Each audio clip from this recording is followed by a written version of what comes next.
Where's the body? It's out back. Finally. Where have you been? The darker chapter. Her secret diary. Her page is missing. Before Laura Palmer's murder. Freak accident. The killer will strike again. Who knows where or when? Twin Peaks.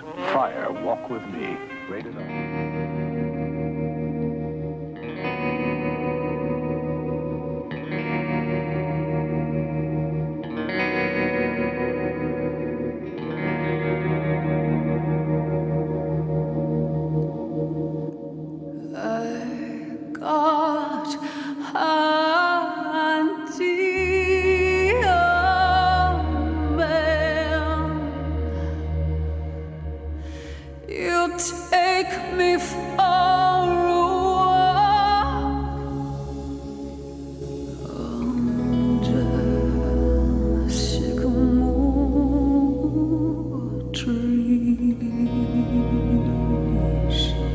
Welcome to Twin Peaks Unwrapped. I'm your host, Ben Durant, and beside me is Brian Kazaska. And today we're going to be covering Fire Walk With Me for the 30th anniversary.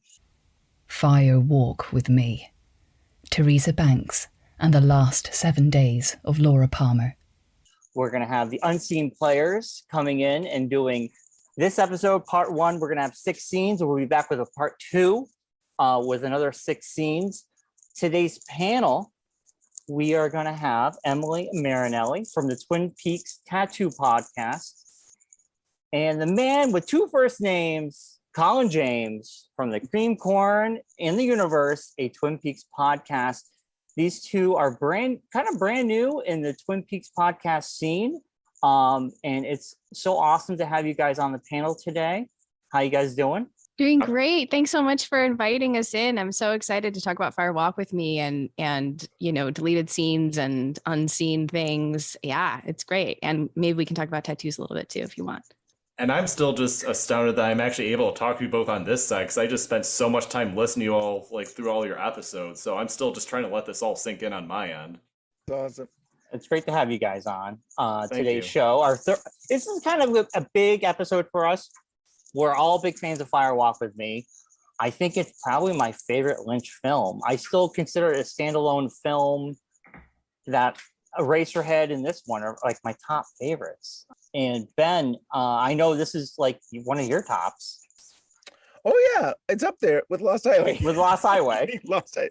I have to. Shouldn't I say it because it's a Twin Peaks podcast? This is my favorite Lynch film. I should say that, right? Yeah, you should just say that. It is really one of my favorites, and still, I can't believe it's been 30 years. I can still remember going to the theater that weekend and seeing it, and I think it only lasted 2 weeks in theaters. So I was glad I went the weekend that it was, the first weekend there. What's everybody's first experience with Fire Walk With Me? Emily, when's the first time you saw Fire Walk With Me? Well, I saw Fire Walk With Me just in my bedroom on like a very, very small TV. I had rented it, I think a VHS or something like that. But then I saw it later on at the Castro Theater in San Francisco where I was living. And it's the Castro and it's San Francisco. So everybody dressed up. And so I was like full Donna Hayward, Moira Kelly's Donna Hayward.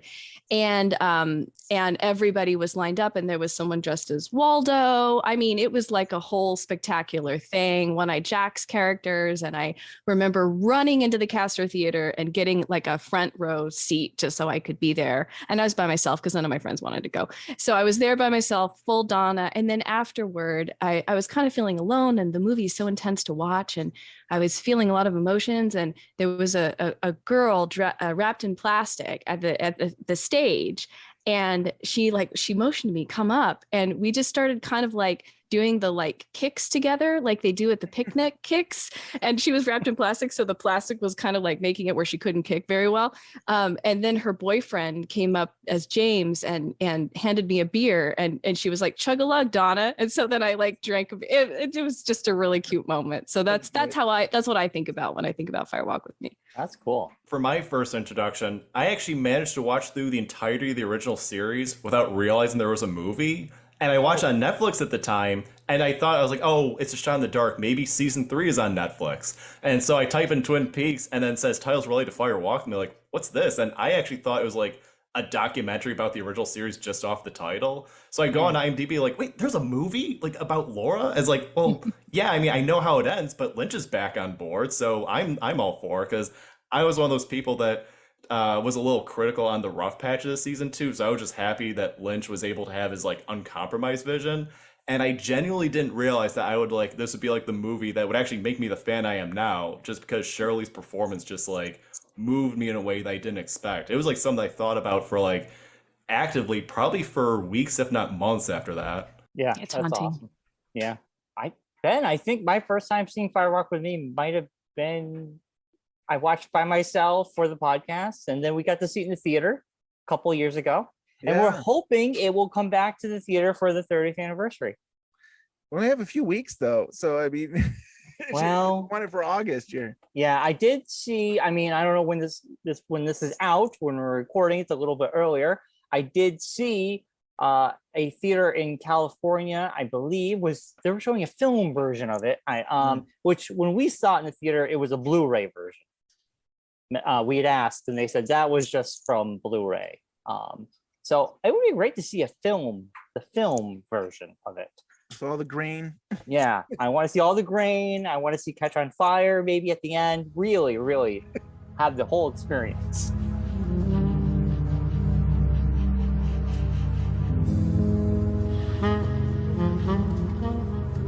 Well, here are the unseen players.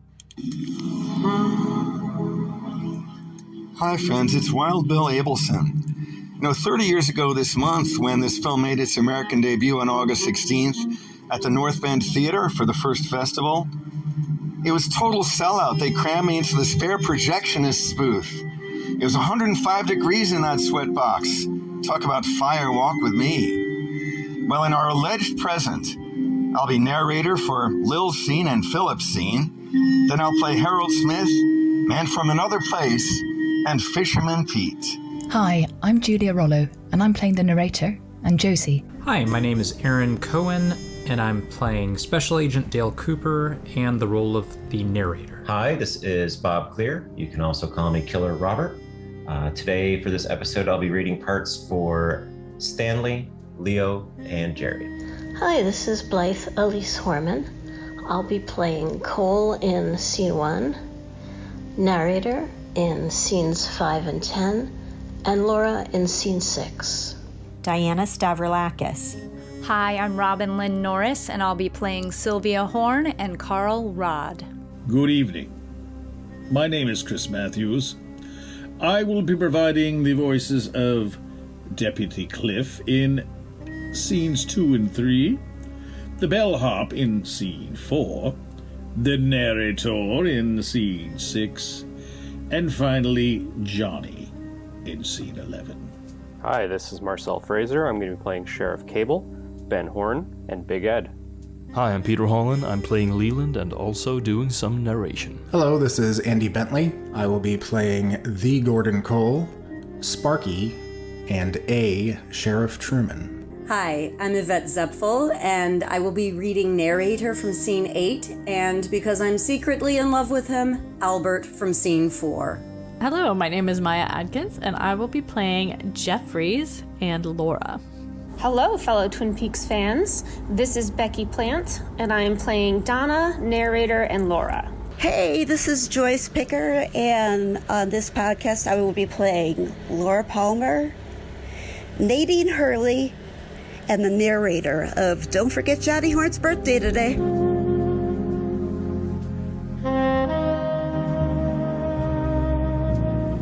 So this show is like, we've done it before where we look at the script, we kind of try to find deleted scenes or like Wrapped in Plastic, the old magazine, John Thorne there used to do the unseen scenes, and they would go really deep into those kind of deleted scenes that never made it to air.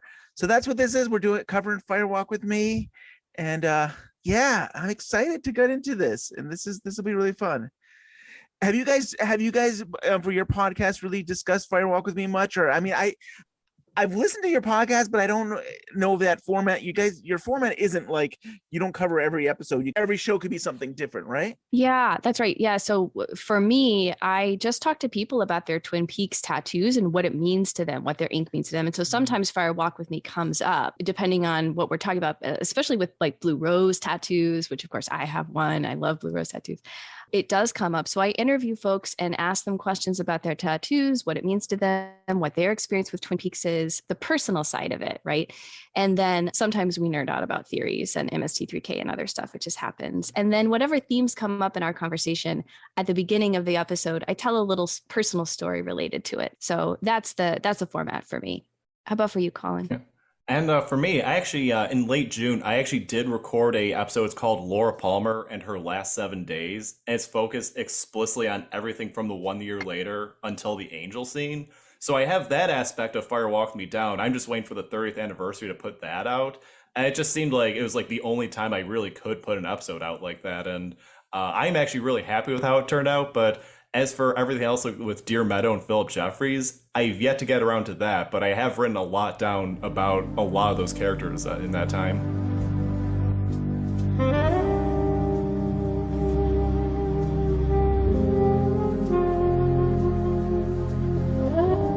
Small government plane lands outside of Portland. Dale Cooper exits the plane and meets with Gordon Cole and another man that goes by the name Sam Stanley. Where's Albert? Prior commitments and expensive air travel. Motioning to a man standing there. Coop, give Sam Stanley the glad hand.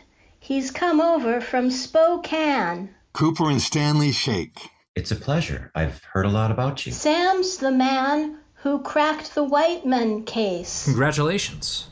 I heard about that. Your surprise, Coop. Her name is Lil. Lil walks to them from another room. She goes into a contorted dance. Things we notice during her dance. She makes a sour face. She walks in place. She puts one hand in her pocket and makes a fist with the other. While she is doing this, she blinks both eyes, and she is wearing a red wig. She's my mother's sister's girl. Cole holds 4 fingers in front of his eyes. Cooper notices Cole's fingers. Federal? Cole gives him the thumbs up. Lil finishes her dance. Good luck, Coop. Right, Gordon. We'll be in touch. Cooper drives his car on the highway towards Deer Meadow. As they barrel down the highway... That was really something. What did it mean? Code.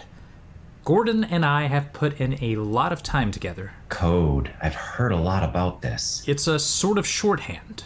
Shorthand? Really? We're heading into a difficult situation. How do you figure? I'll explain it to you. Do you remember Lil's dance? As Cooper explains, we see Lil's dance in slow motion. We focus on her sour face. Lil was wearing a sour face. What do you mean? Her face had a sour look. That means we're going to have trouble with the local authorities. They are not going to be receptive to the FBI. We now focus on Lil's blinking eyes. Both eyes blinking mean there is going to be trouble higher up. The eyes of the local authority. A sheriff and a deputy. That would be my guess. 2 of the local law enforcers are going to be a problem. If you noticed, she had one hand in her pocket, which means they are hiding something, and the other hand made a fist, which means they are going to be belligerent. Lil was walking in place, which means there's going to be a lot of legwork involved. We see Cole putting his fingers in front of his face and saying Lil is his sister's girl. Cole said Lil was his mother's sister's girl. What is missing in that sentence? The uncle. Oh, the uncle is missing.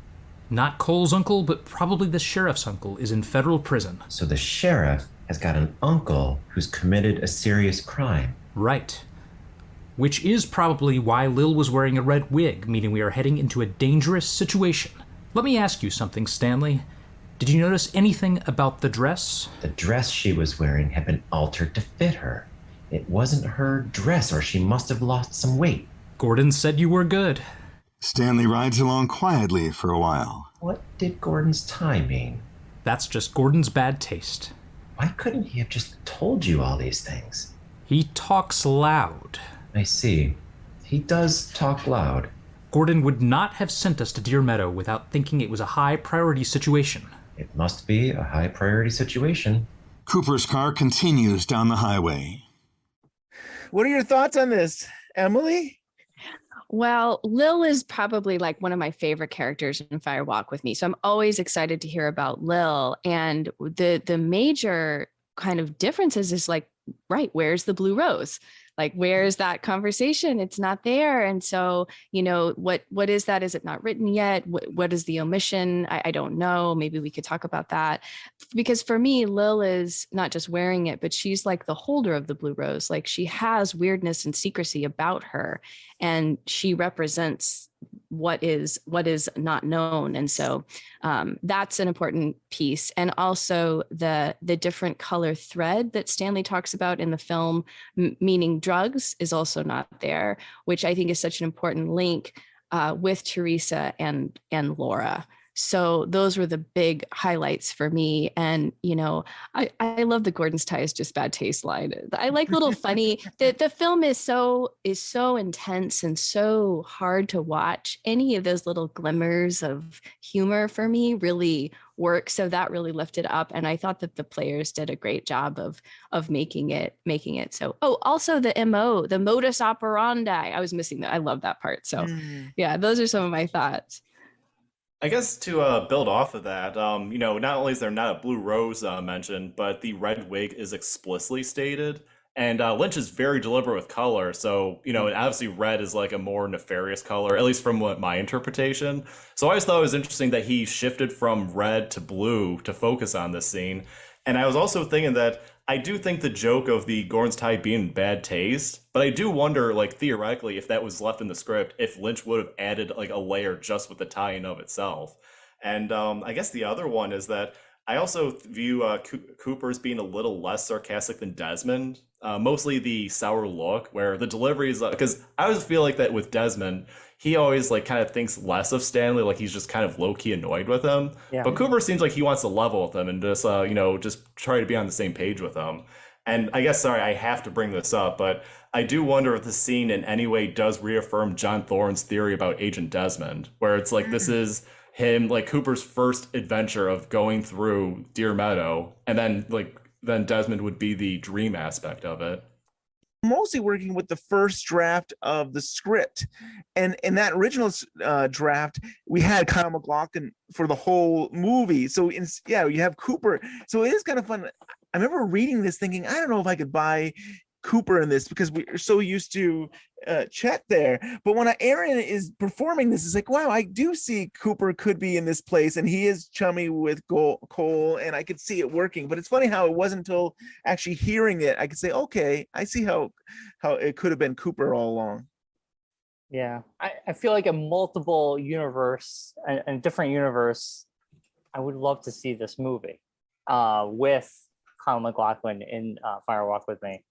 When I'm looking at the script, I was thinking about how Cole does the whole thing with his hand over his face, and about codes, and I was like, oh, that kind of makes me think of season 3, and about like how you said certain words that were like ways of saying this that Mr. C didn't pick up correctly, and he went over with Diane and did each finger and stuff like that. But it was funny to see they did bring that whole Cole and his codes back into season 3, and it reminded me of this scene.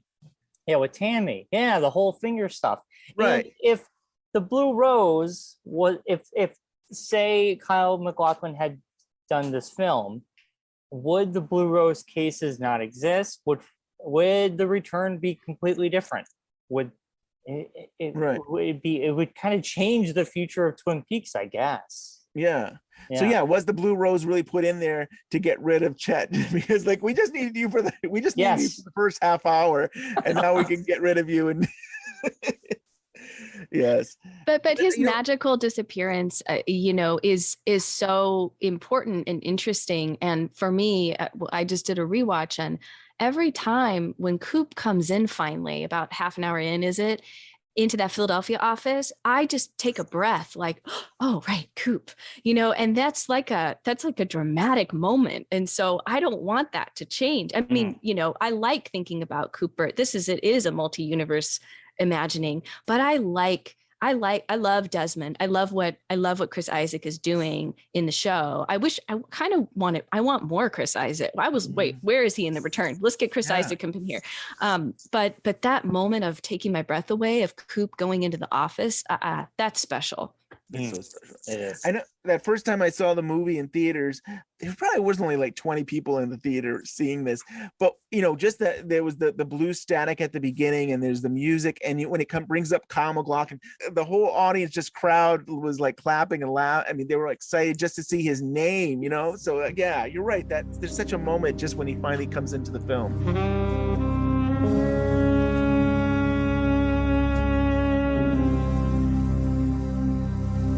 Canyon Trailer Court, Teresa's trailer. Stanley is finishing up his work. Carl brings Cooper and Sam their coffee. Can I tell you something? That's a damn good cup of coffee. That's right. That's the best coffee you're gonna get around here. Stanley watches Cooper drink. You really do like that coffee, don't you, Agent Cooper? You really do like that coffee, don't you, Agent Cooper? A woman sticks her head into the trailer. She has an ice pack over one eye and a load of idle curiosity. Cooper notices her. Did you know Teresa Banks? She just nods in the negative and leans back out. Behind her is Deputy Cliff, who looks into the trailer. Hey, how's J. Edgar doing?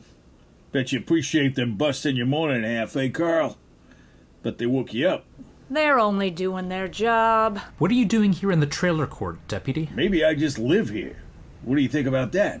Can I ask you where you were the night Teresa Banks was murdered? You can tell J. Edgar that I was at a party and I got 15 fucking witnesses. Maybe if you did a little less partying, that little girl would still be alive. Oh, was that right, Mr. Jack Daniels? Do you know Teresa Banks? Got a couple of cups of coffee at Haps from her. That's it. By the way, where do you get off questioning a lawman? I can ask you the same question. No, you couldn't. Cliff pushes out of the trailer. Cooper stands in the doorway of the trailer and watches Cliff get into his car and drive to work. Stepping away from the trailer, Cooper spots something underneath. He bends down and retrieves a Titleist golf ball. Is there a golf course around here? Not a lot around here, no. Got some clubs, but not very many fellows with balls. Cooper drops the ball in a plastic bag and gives it to Stanley, who puts it in his kit. Cooper turns to Carl. Thanks for your help, Carl. Sorry we woke you up. That's all right. I was having a bad dream. I was dreaming about a joke with no punchline. Cooper and Stanley nod to Carl and walk to their car. I couldn't help but notice that you had a suspicion that Deputy Cliff was the murderer. You did think that, didn't you, Agent Cooper? He's not a murderer, but he is a bozo. Yes, he is like a clown. Cooper walks around the car to the driver's side and gets in. So, Colin, what do you think about this scene? Oh, that's there's a lot to go by because it's a totally different vibe. Because definitely the damn good cup of coffee makes it a little more lighthearted. But also for me, the other part is that Cooper actually doesn't respond to the question, because when Sam Stanley asks you, we need a good cup of coffee, don't we, Desmond? It does prompt a response. But the big standout for me is that Deputy Cliff definitely adds a more contentious atmosphere, but having just the old woman in the final cut as that like omnipresent, that there's something horribly wrong. And also when they talk about Carl Rod, where he talks about the dream as if in the script it's really just he woke up from a bad dream. But in Fire Walk With Me, you see it where he just stands there and just like, he's not himself. And I feel like that adds so much more. So while I do like this scene quite a bit in the script, I think what we got in the final cut was much better. Yeah, I agree. I was rewatching Carl says in the movie, he gets really teary-eyed and he says, "See, I've already gone places. I just want to stay where I am." And we don't really know what this means in Fire Walk With Me, but now with The Return, we know that Carl is really special. He has seeing powers, right? He sees the boy's spirit when he passes at the intersection. Yeah. Like Carl's really, he knows things. He's seen things, and we can imagine, lots gone down at that trailer park. And he just wants to stay home now. He doesn't want to go anywhere else. Like, just leave him alone. Don't talk to him before 9 a.m. Like, he just needs to stay where he's at. But that's a really powerful, beautiful scene that I feel like it is missing from the script that we just heard. And it does. I agree with you, Colin. Cliff, oh my gosh. And he did such a great job of Cliff, of embodying Cliff in this little segment we just listened to. But he does add a really contentious energy and aspect to the thing. And I love the golf ball at the end, and thinking about, I think we talked about this yesterday too, Colin, when you and I spoke about how that there's a nod to Leland in that with the golf bag, and there's something about golf balls and golf bags that comes in for me there. So something very sinister. And I was thinking as I was listening and rewatching, the curious woman that comes in, I think she's called the Curious Woman. She definitely has like a woodsman vibe. And I had this hit yesterday of like, with the ice pack and the cane, almost like something happened to her. Like maybe she literally is like a fallen woodsman. Like she literally fell down, like fell out of a window of the convenience store or something and like hurt herself. And I see her as someone who's coming in to kind of like check on Teresa. Like, is Teresa here? Is Teresa okay? Almost like as a fallen woodsman, she's like checking and being curious about where Teresa is and what Teresa's doing. This is just a fun thing I'm playing with this curious woman. But I think of her as a protector, even though she has a kind of a sinister vibe too. But almost like she's too late, right? She comes in, Teresa's gone. The other thing that's so great about this scene for me is I love looking at Teresa's trailer. I love all of the slow pans to all of the things, all of the items in her trailer and all the things that they're looking at. It's just so beautiful for me. I like that you say like she could be a woodsman, because there's another trailer that had a grandmother and a grandson. You know what I mean? Like there's definitely weird stuff going on in this trailer park. I mean, right? And the golf ball definitely makes me think of Leland. That Leland and his golf ball. So yeah, you've got this definitely a strange trailer park. I don't know, what are you calling her? The woman, the mystery woman there, or I think it's called the Curious Woman. Isn't that what she's called? Maybe she is called that. Yeah, I remember seeing that for the first time in the movie, saying, I feel like we're missing something. Like she goes in, it's a really tense, weird thing, and then she just leaves, and then we kind of just move on. And it seems like there was just something cut, and sure enough, there was Cliff that would have played a part in this, and you would have had this interaction with the deputy. And we interviewed the actor Rick Aiello. He said that he had done a lot of movies, like I think he did like Do the Right Thing, like he did a lot of like gangster kind of Brooklyn cops and stuff, and he played it that way. He'd never seen any of Lynch's films, and so he kind of played it a lot fast talking, and Lynch's like, no. And Lynch says this to everybody too, but he says, slow it down. And I think he felt like he never got a hold of that. And he blames himself for why that was cut. Who knows why it was really cut, but he felt like, he didn't do a good job in this scene. And I think this was his first scene that he shot. Brian, do you have anything to say? I always thought when it came to this world was like the opposite of Twin Peaks, the Curious Woman to me was like the mirror version of the Log Lady, or when they go to the Paps, it's like the opposite of the Double R Diner. And then Chet Desmond is the opposite of Dale Cooper. Their initials are just flipped. Dale Cooper he's up first thing in the morning, coffee, and then Chet Desmond, he's like a night owl. So I always looked at they always like the twos, like the mirror universe. It's like the mirror. Yeah, I always saw it as a mirror, kind of like a dark, seedier version of Twin Peaks, even though Twin Peaks is kind of dark and seedy on the underbelly. But yeah, this is kind of out there. It's not hiding anywhere. It's all weird. Yeah. And the 6-pole and the electricity, right? I mean, it's like running through, it's coursing through the trailer park is electricity. And for me, electricity is the blue rose. It's one and the same. So it's like, it's connected. It's not exactly the same, but so that makes sense. Yeah. Yeah. And you wonder in the script why they even had Cliff. At first, I wasn't sure it was going to be a red herring if they were going to try and say, Cliff was the murderer. But I mean, in this scene right away, Cooper is saying, no, he's not. He's just a bozo. But it was interesting. Maybe they feel like you had to show that he was doing his work and detective work to say, we have Cliff here in the trailer park. Could he be connected to everything, and just go through the motions?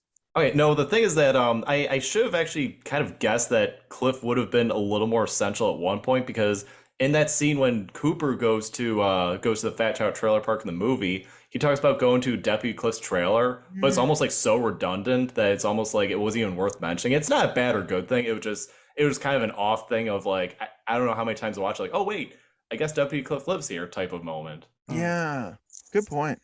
Yeah, and I think having this scene in the film and also the punch out showdown, as I call it, with with the sheriff, I think that these kind of scenes, and with Deputy Cliff is helpful also to paint a picture of who he is when later on, he has a demise, right? Isn't he the one who is shot, right? By Bobby. With Laura and Bobby, yeah. Yeah. So it kind of helps set the scene of like, oh, are we really that sad that he's dying? I mean, obviously no one should be murdered like that, but really he's kind of not the greatest guy in all the ways possible, right?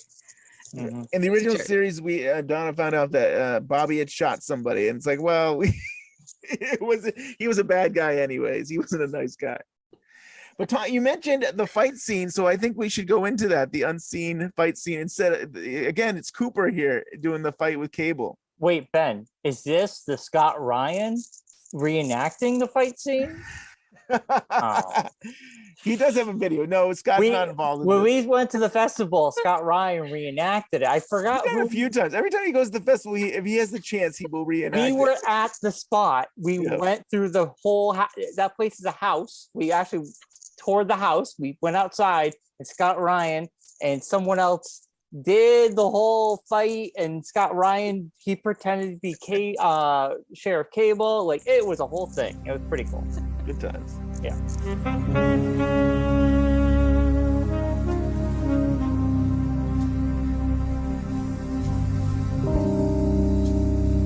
Behind the sheriff's station, Cooper, Cliff, Stanley, Cable, the secretary, and the FBI van driver all have stepped outside by the pile of iron bars. Now, J. Edgar, I'm going to take off my badge here. Do you mind? The only way you're going to get that body is over mine. He picks up a steel bar and bends it a la the picture in his office. Cliff turns to Cooper. You try that, you little monkey. I think I'll take off my badge as well. Cooper takes his coat and badge off. Cable takes his shirt off and Cooper follows. Cable is bare-chested and Cooper is in his FBI issue underwear. Cooper goes to pick up an iron bar, and Cable hits him with a sucker punch. As Cooper bends away from this, Cable rushes at him. Cooper stops him with a few well-placed punches to his face. Cable falls down, and Cooper bends the steel bar over him. Cable stands up and rushes at Cooper, who flips and flops him around. Cable tries one more grand roundhouse punch, which Cooper expertly ducks. Cooper eyeing Cable's glass jaw. This one's coming from J. Edgar Hoover. Cooper blasts him in the jaw, and Cable goes over. Lights out, all systems down. The no longer giggling secretary and Cliff stand and stare, and, after a moment of unbearable humiliation, they shuffle away. Sheriff's station later that afternoon. We see Stanley and the driver finishing loading the body into the van. One thing that has been troubling me, that lamp at the diner. Do you think they were working on it for aesthetics reasons, or was their work due to faulty wiring? If it was aesthetics, they weren't my aesthetics. Aesthetics are subjective, aren't they, Agent Cooper? Stanley extends his hand. I'm Sam Stanley, if you ever need me. Thanks, Sam, for the good work. You have a great eye for detail. We do notice things, don't we, Agent Cooper? They shake hands.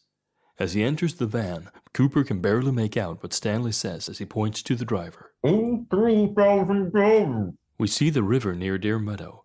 As Cooper stares into the stream, he dictates into his recorder. Diane, it's 4:20 in the afternoon. I am standing here at St. Joseph's Creek where they found the body of Teresa Banks.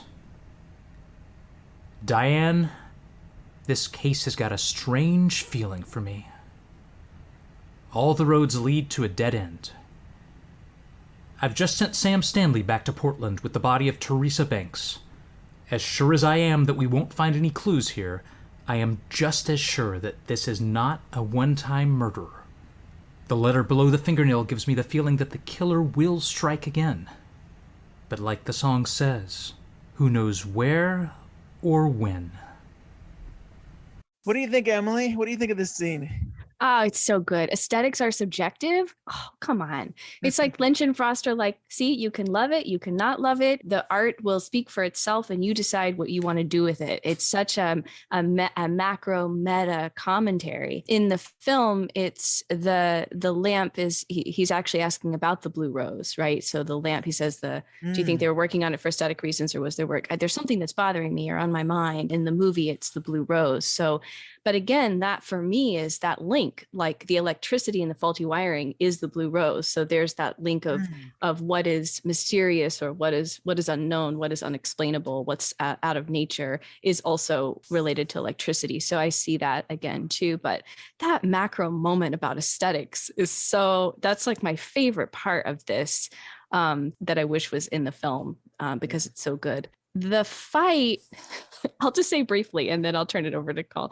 In the movie, Chris Isaak in that cute white t-shirt, that is adorable and that works for me. But to think about Cooper and Desmond taking that risk to take off their badge and punch this guy out, they do take risks, right? Coop goes and rescues Audrey from One-Eyed Jacks. He's taking risks. He's pushing his own boundaries. But this, for me, feels a little bit like too much. Like, are they really going to go to that level to do? I don't know. It's something about it that doesn't quite, it's funny to watch. I mean, it's hilarious, right? I want bending the steel. It's like this masculinity off. It doesn't, for me, say anything different or more interesting about their characters. If anything, it kind of says, oh, they're going to go to, the sheriff's level. They're going to bend the steel down on his level. And I'm kind of glad it was cut for those reasons. Am I happy that we get to see Chris Isaak doing it in The Missing Pieces? Sure, it's fun.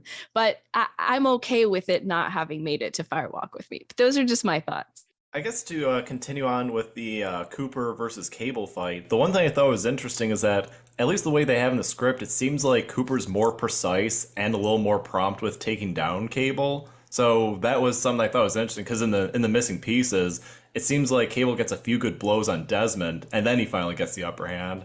But the other one is that, and this is coming back to the relationship of Cooper and Stanley compared to Desmond and Stanley, is that he seems to be, very polite and respectful to him.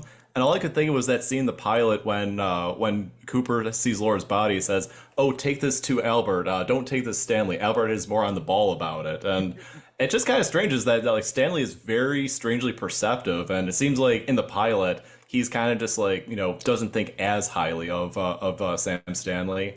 But to actually come back to Emily's point about the lamp, the one thing I kept on thinking about was that how it reaffirmed electricity, because in The Missing Pieces, not only are they working on the lamp, but there's what appears to be a woodsman in the corner. And that's always something that always stood out to me of like, oh, there's got to be something larger at work with like what's going on at Hap's Diner, and something how electricity was going to be more explicitly stated and more central to Fire Walk With Me than what we got. And we got a good amount of how electricity was central to Fire Walk With Me, but this was just like adding more on top of it. I think Dale Cooper, you're right. I mean, you guys make a good point. Like seeing Dale Cooper's character go to fisticuffs a little bit is so out of character. Because he wouldn't take risks like that at all, because he wouldn't want to be fired. He's a Boy Scout, I mean, he even turned down Audrey, which Ben and me talked about endlessly, and that was the right move. I see Chet Desmond is the opposite of Dale Cooper, so he would go to fisticuffs. He would not care. But Dale Cooper, I don't think would do that. So it is an odd scene for him to be part of. I agree with you all. And, for years, there was always these talk about there these deleted scenes. And the one that they would show the picture of is there was a fight with Desmond and Cable. And you finally get to see those missing pieces. And it is so comical and silly. And it doesn't connect. And it's like, I'm so glad it was cut from the film, because it's just awful. It's just like silly, like huffing and puffing and right. And you make a great point, Emily, that it doesn't feel right. It doesn't feel like I don't think either agent would have done that. It just doesn't seem they don't need to show how macho they are. They're more with their brains and trying to figure out the case. So the person who's playing Stanley is Bob, and Bob is doing a great job. And he's muffles this one part of Stanley that I can't hear at all, but it says $83,000. And so it seems like in the script, Stanley was always going into like offices counting how much everything would cost. So he would like rough and say, "Oh, the office, this coffee cup and this thing here, I bet it's about $83,000 worth of." I didn't know that. I didn't know that was a very silly thing he would just do. He would just spend his time, and I think in the movie you see him. I think he looks like he is counting, or he's doing something like looking around, and he just seems like he's talking to himself. But he's spending his time trying to figure out how much things cost.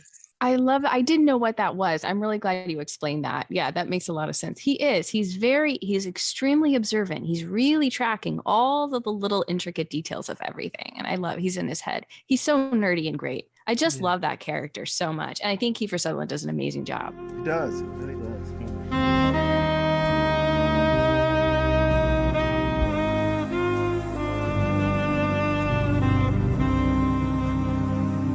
FBI headquarters, Portland, Oregon. Inside Gordon Cole's office. Every syllable of every word is the sound of two hands clapping. Is that what you said, Albert? 6 to 8 hands clapping. I was referring to the possibility of a little silence. Cooper, in the doorway across the hall, talks to Diane in the next room. While he talks, he does some isometrics against the doorframe. I know you haven't changed your hair, and I've seen that beautiful dress before. But I must say, Diane, you look sensational today. Diane speaks, but it's muffled. No, I am not trying to buy time. It's Thursday, and I know you have changed something in the room. And this time you've done very well. And I am going to tell you exactly what it is. In a moment, you have moved... Got it. It's the clock. You have moved it 12 inches to the left. Another triumph for the dashing Agent Cooper. And you, Diane, now have to take these files down to Agent Smith and make a fresh pot of coffee. Cooper, with a triumphant smile, walks over to join Cole and Albert. What was it, Coop? It was the clock. They give each other the thumbs up. Someone is walking down the hall. He enters the room. Gordon and Albert react like they have seen a ghost. Philip! Philip! In the doorway stands Philip Jeffries, the man who moments ago was in Buenos Aires. Cooper! Meet the long-lost Philip Jeffries. You may have heard of him at the academy. Jeffries stares at the threesome. I'm not gonna talk about her. Keep Judy out of this. With a nod from Cole, Albert joins him in quickly ushering Jeffries out the door and up the hall. From the hallway, we hear... Stand fast, Coop. Cooper watches them take Jeffries up the hall. Who do you think that is back there? Suffered some bumps on the old noggin, eh, Phil? What the hell did you say? That's Special Agent Dale Cooper. Cooper sits in the room alone and somewhat confused. Cole, Albert, and Jeffries are now in another office down the hall. Are you okay, Jeffries? Where the hell have you been? I want to tell you everything, but I don't have a lot to go on. But I'll tell you one thing. Judy is positive about this. How interesting. I thought we were going to leave Jude out of this. Her sister's there, too. At least a part of her. Albert, I'll take that second mineral water. After some hesitation, Albert gets the message and discreetly leaves the room. Philip, let's calm down and get all of this interesting story on paper. Cole tries to raise someone on the intercom, but it doesn't seem to have any juice. Hello? Hello? He is getting nothing. Let me hear some good news. My device is faulty.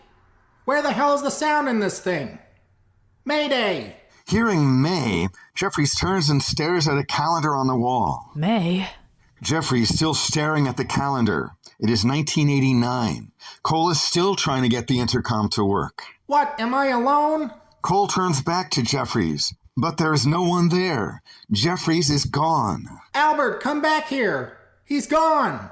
Call the front desk. Gone? What? I've got the front desk right now. He never was here. No record of him entering the building. And the doctor should be here any minute. Great. I, myself, am going to be ready for them. Cooper is in the doorway. Word association, Coop. What are you thinking about right now? Teresa Banks. Albert, Tylenol. Why are you thinking about Teresa Banks, Coop? It was a year ago today that Teresa Banks was killed. I'm wondering if the murderer will ever kill again. Albert, why Tylenol? No offense, sir, but after a day with you, it is mandatory. Buenos Aires hotel corridor. Jeffries is suddenly standing in the second-story hallway of the Buenos Aires Palm Deluxe Hotel. The wall behind him is seared black and smoking. A terrified maid is whimpering and scampering away from Jeffries, trying to stave away an epileptic fit. She is looking at him like he is the devil personified. The bellhop had run further away, but has turned back to see Jeffries reappear. He is afraid to come any closer. Hey. Oh, Mr. Jeffries. The shit had come out of my ass. Santa Maria! Where did you go? They stare at each other as the blackened wall continues to smoke. They did so good. That was an amazing performance by everybody. That was so good. When I heard that earlier, I thought it was actually Cole. I was like, is that Gordon Cole? I was like, what? They're so good. They're all so good. So good. Yeah. So, Colin, what do you think about this scene? Out of all the scenes that I wrote down notes for, this is actually one of the second most, so I'll try to break it down as good as I can. I think the first thing that stands out is that the Diane scene, as much as I didn't like it in the missing pieces, I actually like it a lot less here. I don't know. There's just something about the dynamic of Cooper and Diane that just seems off. Maybe I'm just saying this because of course, we know it is in season 3 to a certain extent, but it just seems really off in this. And I also think that in the movie, we actually have a very flawless build up to Cooper, and how he has the dream about Philip Jeffries. I think that's a much better intro for the two of them. And the one thing I will say they do like is that in the movie with Philip Jeffries, it seems like he emerges because of the disappearance of Desmond. But in the script, it seems like it's more central to Laura because this takes place in 1989, right before her scene. So that part I thought was really interesting. The other one is that when they bring up Judy and her sister and how part of her is there, it does also make me think because Bob Engels, he talks about how, at least when he talked about Fire Walk With Me, how it was always entertained that Josie would be the sister of Judy at the time. Yeah. And it makes me think of how Philip Jeffries, even his omnipresent state, would know about Josie's fate, assuming that's what they were going for at the time. I think you're right. Yeah. Oh my gosh, there's so much here. A couple things. One is, I agree with you, Colin, about the Diane part, the Diane talk. I don't think he would refer to himself, Coop would refer to himself as the dashing Agent Cooper. I don't think he would say that. It's just like, it's not realistic. The dialogue for me is not working there. But I'll say that what really stood out to me here is the kind of the fun with word association after Jeffries disappears, and kind of just to have like a psychological nerdy moment. Historically, word association has been used like in psychoanalysis, like, you sit and you think like what's coming into your head, you just say it out loud, right? Free association. And so I think the power in the free association, the word association here is very meaningful. And there's a concept in psychology called reveries. And reveries are like thoughts or ideas or fantasies or daydreams that kind of float into your head and that you think may not mean anything, right? Like I'm sitting here and all of a sudden I'm thinking of a truck or something. And I might say truck out loud and it's like, truck, there's no truck here. What does that mean? But it might actually have meaning. And so I think about associations and reveries in this that actually are quite meaningful. So, what's coming through the unconscious is coming to be conscious by saying it out loud. And when Coop says Teresa Banks, he then goes, oh, because it's been a year since she died. But we don't know at that point that there's a link to Teresa Banks, Philip Jeffries, Judy, Blue Rose, Laura. But he says it and he associates it, and then it becomes meaningful. We don't know exactly what it means, but it's important. It's like a synchronistic event, right? Like I think in the second season when they find the fax comes in about the poker chip, and then they find Waldo at the same time, and there's that synchronistic event. It's like word associations and reveries, let's pay attention. Synchronistic events, let's pay attention. It all has meaning. And that's what is so cool about how Cooper thinks about solving crimes. He's paying attention to everything. He's paying attention to the unconscious and sort of circumstances that are happening in real time. And I don't know what to make about Albert thinking about Tylenol. I mean, probably he was just making a joke about having this whole thing as a big old headache, but maybe not. Maybe Tylenol is something interesting. I don't know. If I was thinking about it psychoanalytically and psychodynamically, I would pay attention to the Tylenol too. But anyway, those are my word association thoughts. Maybe Leland needs the Tylenol to keep Bob away or something like that.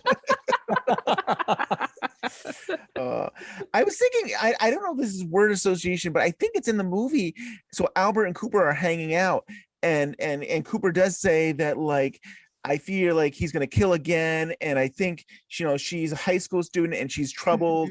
And then I think Albert says something like, well, what is she doing right now? And she's making a abundance feast. And then we cut to her at the Double R.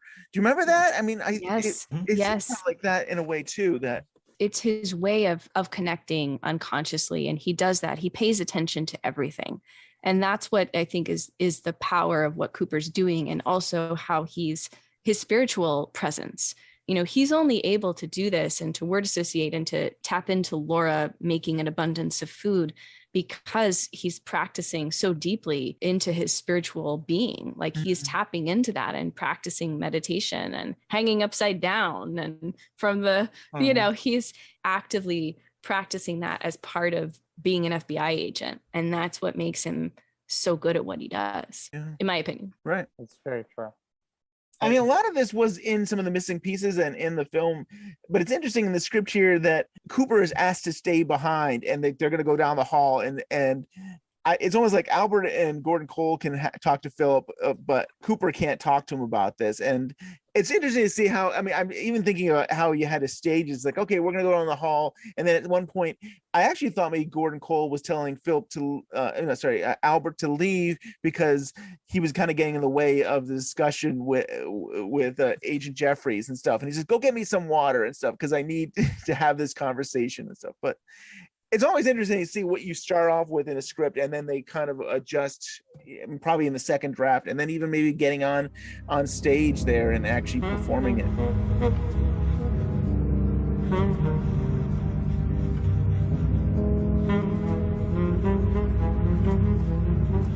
Hayward House, Thursday, 7 days before. Donna gathers her books and comes out the door. Just a minute, Laura. On the sidewalk, Donna joins Laura. If I'm going to get through math today, you're going to have to bring me up to speed quick. You didn't do your homework? I couldn't. Okay, this test is going to be about the theorems I told you about last week. You remember that? Don't tell me now. Tell me right before the test. I won't be able to remember long enough. You may graduate. Miracles do happen. You graduating this year will be proof that miracles happen. Thanks. Laura tweaks Donna's cheek. James called me last night looking for you. When? The usual, 9:15. He probably wanted to drive over. Were you with Bobby? No. I don't know what I'm gonna do about Bobby. I know he's seeing someone else, and that's okay with me. And he thinks I'm seeing someone else, and that's not okay with him. Are you going to tell him about that someone else? I don't know what to do. You know what your problem is. Donna smiles. You're just too adorable. Laura smiles back. I think you're right. I'm just too adorable. They continue up the sidewalk laughing.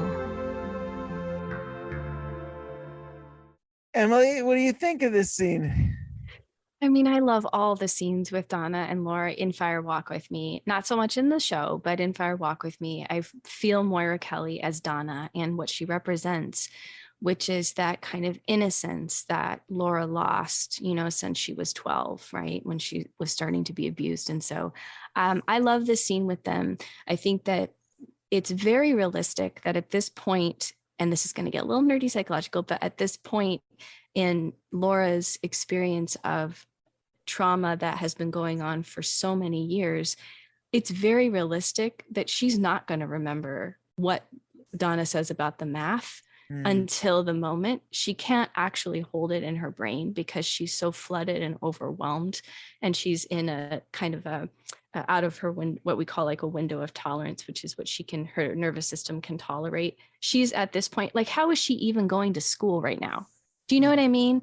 How is she even functioning on the day to day? So she's out of her window of tolerance. So any information is going to flood her even more. And I see her fluctuating between Laura in this film, Cheryl Lee, the gifts that Cheryl Lee gives us in this movie.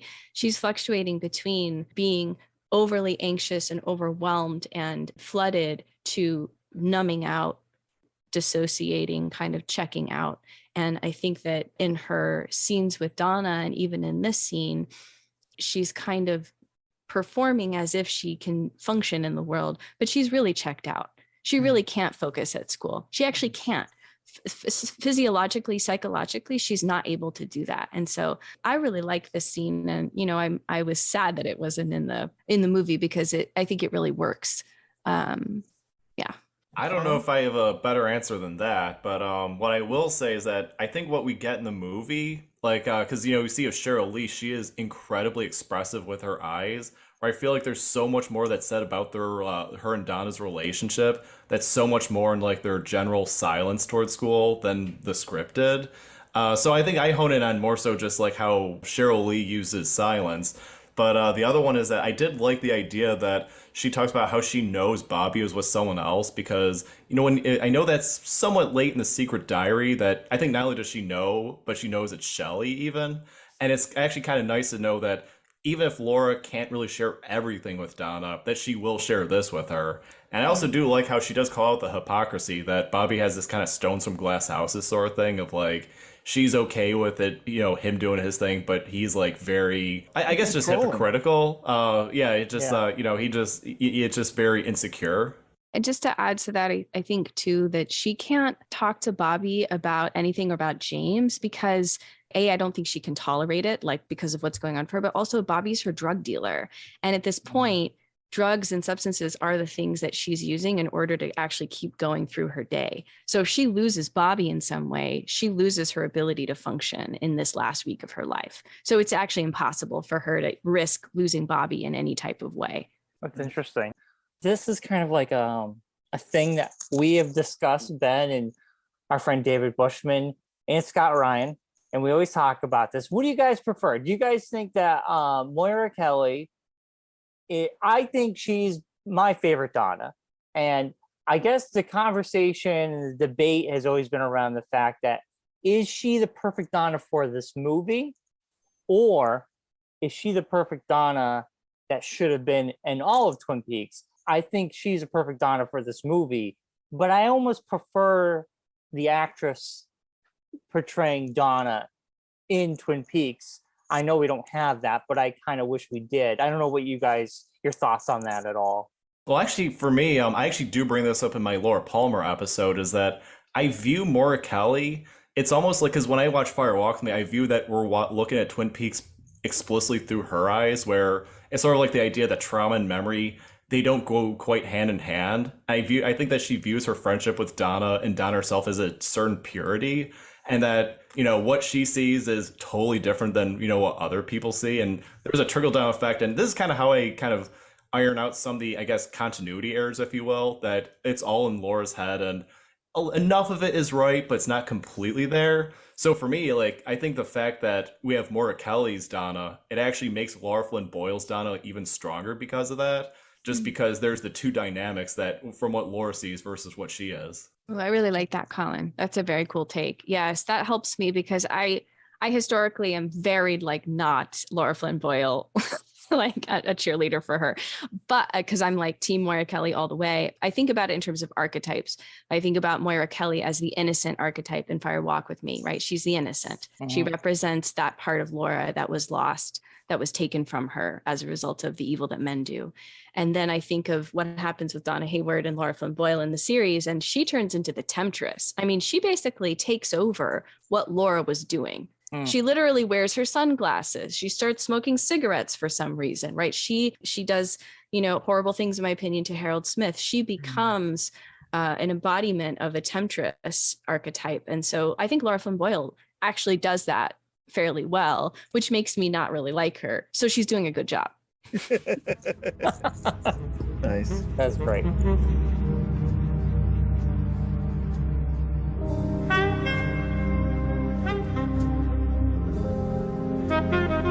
Laura speeds through Lowtown on the way to Harold Smith's in her mom's 56 Roadmaster Buick. Laura skids up outside the apartment of Harold Smith, then backs the car up to a darkened, more enclosed area amongst some trees. Cautiously, she gets out of the car and then hurries to Harold's door. She frantically knocks on the door. Smith answers. Laura! Laura rushes past him to the sofa, opening the book for him to see. My secret diary. There are pages missing. Who would do that? Bob. Bob isn't real. Bob is real. He's been having me since I was 12. Stunned, Harold doesn't know what to do. He's real. He speaks to me. Talks to me. What does Bob say? He wants to be me, or he will kill me. No. No! Oh, yes! Yes! Laura starts towards him, frightening Harold. What? Please! She allows the feeling of Bob to come over her, and she begins to scream. Harold steps back, but Laura grabs him, to his face with a horrifying expression on hers. Through the darkness of futures past, the magician longs to see one chance out between two worlds. Fire, walk with me.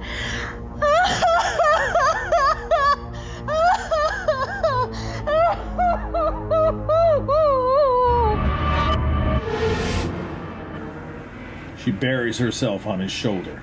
The trees. The trees. They break. You have to hide the diary, Harold. You made me write it all down. He doesn't know about you. You will be safe. Laura stares at Harold, her eyes widen, terrified with suspicion. You're not Bob, are you, Harold? If you are, you can kill me right now. Kill me right now if you are. Laura, no, I'm not. I'm not Bob. Poor Laura. I wish I could help you. He holds her. I hate him. I hate it. Sometimes I love it. But now I'm afraid. I'm so afraid. But you're strong, Laura. So much stronger than I. How can I help you? I can't even go outside. Laura reaches up and tenderly touches his cheek. What about James? Can't James help you? You two are so in love. He's in love with a girl who's dead. She hands him the diary. It is dangerous for you to have it. I'm sorry. I'm so sorry. Laura! Laura goes out to the car. After starting the Roadmaster, she takes a snort of cocaine. She pulls out onto the highway. We watch her face struggling with the prospects of the terrifying future.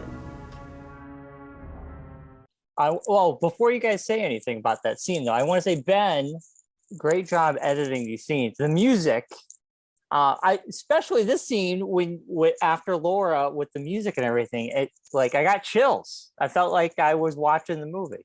And I think this is the music from the movie, so sometimes I try to base it on that. But yeah. Great job. Sometimes it's just, should I tell my editing secrets? Sometimes I have the music there partly because I just want it to sound good, like room tone, and make everybody sound right together. And so like cleaning it up that way. But it's really the performances, Bill and Blythe. I mean, they're amazing. I mean, they did an incredible job. Yes. I agree. Oh, I guess credit to who portrayed Laura, because this was like genuinely like a chilling scene. It's definitely a tall order to take on the role of Laura for something like this, especially for this scene. So I can't stress enough that she succeeded on this. And I will also point out is that for Cheryl Lee, the idea that if she delivered the full Fire Walk With Me poem, that might have been actually too intense, because she's already intense in that scene to begin with, but then I also like the transition of the trees, because, there's always something nefarious about the trees where it's something where I feel like there's some clear cut, but I can't explain it all at the same time. But the other one that I thought was interesting, and obviously with Lynch, he wasn't as big on continuity of the Secret Diary, and might not even read the Secret Diary to my knowledge. But I did think it was interesting that Laura says he doesn't know about you.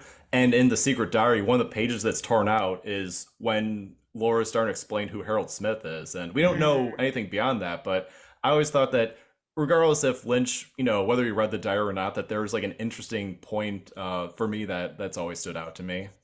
And just for mentioning that, I always thought, at least back in the day, I used to think that maybe Bob had killed Harold. But in deleted scenes in the script, actually, I think Cooper goes to Harold's, and it said that it wasn't. It said Bob wasn't. I know they brought Mike in, the one-armed man, and he says Bob was not here and stuff. This is in the unseen scenes and stuff like that. But I always thought it seemed so. With him not leaving the house, it seemed very, convenient that somebody could come in and make it look like he killed himself. But Emily, what do you think about this scene? Well, I love Harold Smith. I'm actually writing a piece about Harold Smith for the next issue of the Blue Rose magazine. And I really love when he says, pleading about, well, can't James help you? He's on the outside. I'm stuck here. And she says he's in love with the girl who's dead. Which is again in another way saying your Laura disappeared, which, shout out to Scott Ryan's book, Fire Walk with Me, Your Laura Disappeared, which is such a great accompaniment to everything we're talking about too, just in terms of the film. But that's it. There's a part of Laura that's dead now, that's gone, right? Her innocence is gone. And she's so confused. Her trauma is such that she's so confused at this point. Her versions of reality in the lodge world are getting blurry here. So when she says in this thing we just listened to, she says, "You're not Bob, are you, Harold? If so, you can kill me right now." She's so terrified, but she's also resolving that Bob is going to do this. And so she has to go along with it. But she's confused. Is Harold this? Is it happening right now? She doesn't know what's what is reality and what's not real. And I was thinking that, both Bob is such a compartmentalized part of her life, and so is Harold. Like, nobody really knows about Harold except maybe the Meals on Wheels people, but Harold's this very compartmentalized, sort of shut off secret part of her life too. And I think the diary, again, I'm a therapist, so I think psychologically, but I think the diary is her giving a part of herself to him to say, can you keep this part of me when I'm gone? Keep me living on, and he lives, he talks about, making like what does he call it? Like a living journal or something. I forget the words he uses, but this is what he does, right? He keeps stories. He's a historian. He preserves things. And so he's preserving that part of her. And this is her last moment to say, take a part of me and please keep it and keep it safe, because I'm about to go. And so I'm confused. What's what? Who are you? What am I doing? I'm saying words I'm saying the Fire Walk with Me chant. Oh my goodness. I'm losing it. I'm losing touch. So please keep the part of me that is real and is me. Keep my secrets for me, please, and hold on to them.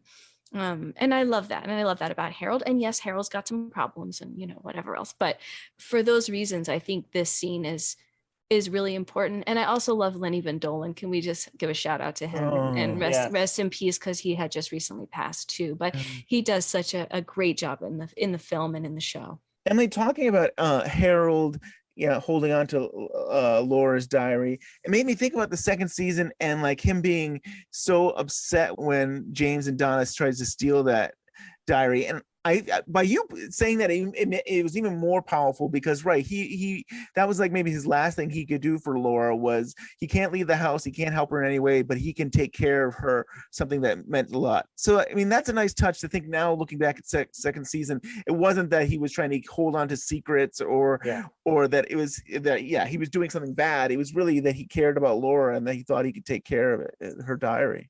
Exactly. Actually, Ben, that does make me think. So last time I watched Fire Walk with Me, I was thinking about this, is that when Laura says, "I don't know if I'll ever see you again, maybe never," there's that moment where you see on Lenny Van Dolen's face this devastation. The thing is that he goes up to the door, but he never goes out. And the thing is that in the second season, there's that part where Donna has the diary and she's toying with him, and he actually takes a step outside.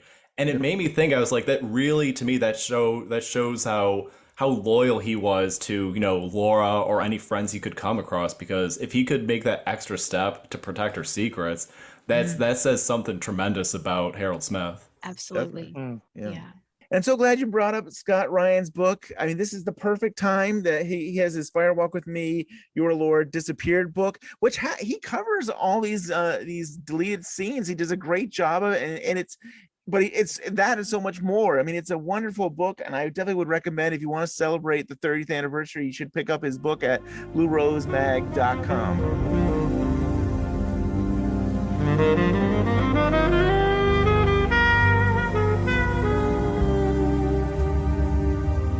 And is there anything else you want to share? I want you guys to be able to mention your podcast. If you can tell us like what you guys are working on or what you guys just completed, like your most recent episode. Can maybe start with Colin. How are things going with your podcast?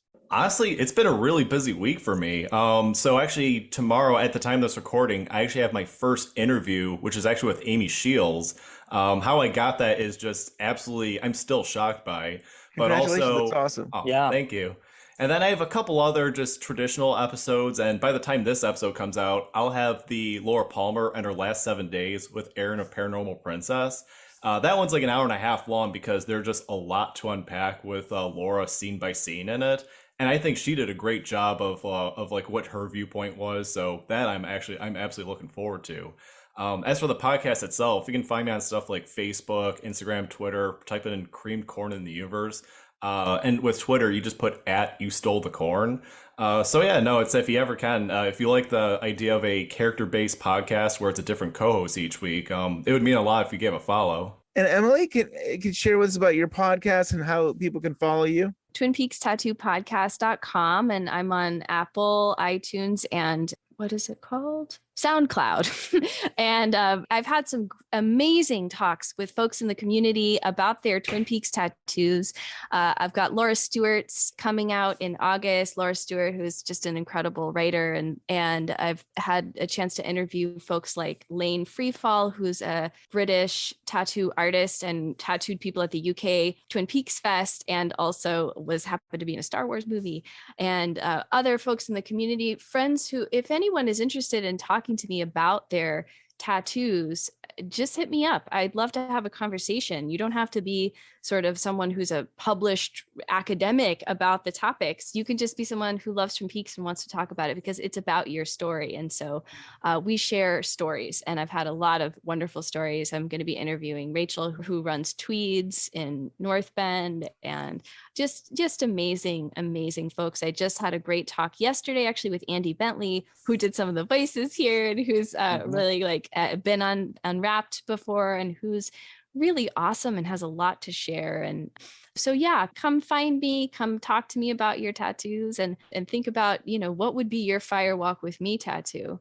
Ben, Brian, Colin, what would you guys get? What would be your tattoos for Fire Walk with Me? I always I want to get a tattoo when our show is coming to an end, which will never end. We know that. Well, I wanted to get it something to kind of represent that in my life, and I still do. I don't know.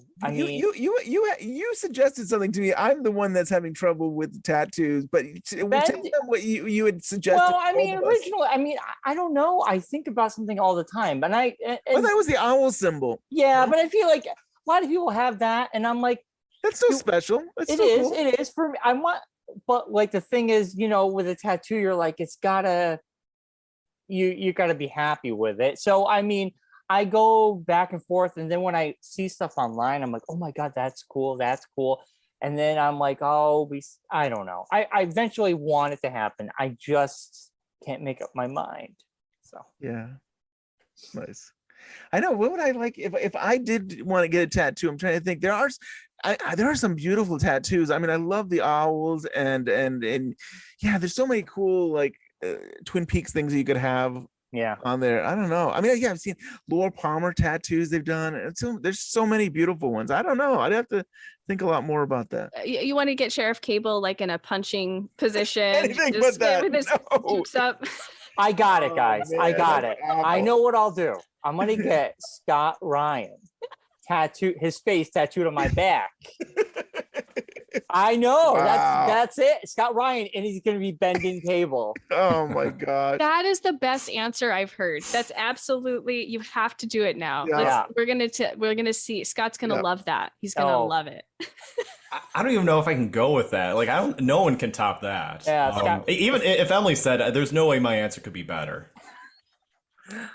That's so great. You know what else that you two could do is get your amazing, and Andy Bentley did this too, your design for Unwrapped, right? Yeah, Did Andy that's Bentley did it? It's such an Yes. incredible, it's such a great design. And he was telling me about it yesterday when we talked. So you could do that too, for sure. I was thinking that. Yeah, like on my leg or something. I mean, because to me, that represents Twin Peaks Unwrapped and means something special to me. So absolutely. Yeah. My next one lined up is I want to get the chocolate bunnies. Like the whole box, the whole, and like yeah. Was one missing? How many are missing? Yeah, I think it's one. Yeah, because Lucy ate it, right? Yeah. That's what I want to do. Yeah, that's on the docket for me. Love it. Colin, would you get a tattoo? Firewalk With Me related? Or If it was Firewalk With Me related, because my thing is that I think of like the symbols and how my thoughts can change over time. Of like something I think is benevolent can later on be malevolent. But if I had to pick one, it would probably be something related to the angel near the end of the movie, because I feel like there's just a unanimous feeling, and I'll get to it when we get to scene 13. But there's definitely a lot of thoughts on the angels and like what I think why it's so important that it ended up being in the final movie. That's a great answer, Colin. I really love that idea a lot. Even that whole picture, right? That whole kind of vintage postcard that she has on the wall with the angels. I've thought about that too. That's a beautiful one. Good answer. So that's like a sneak peek for our next show. We will talk more about angels. Do you want to close this out, Brian? Yes, join us for part 2 in the next coming weeks for our 30th anniversary Firewalk With Me. Thank you both for being on our panel today. Thank you for the unseen players putting on an amazing performance. They're incredible. They did a great job.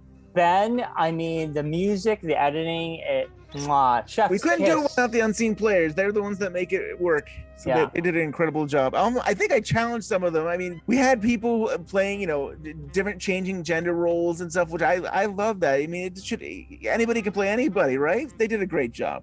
Yeah. So if you have a comment, a question, a theory, give us an email at twinpeaksunwrapped@gmail.com. Follow us on Twitter at Twin Peaks Unwrapped. Like us on Facebook. We're on all the podcast platforms by now. I'm not going to name them all, but we're there. And we'll be back in a couple weeks with part 2 with our 30th anniversary of Firewalk With Me.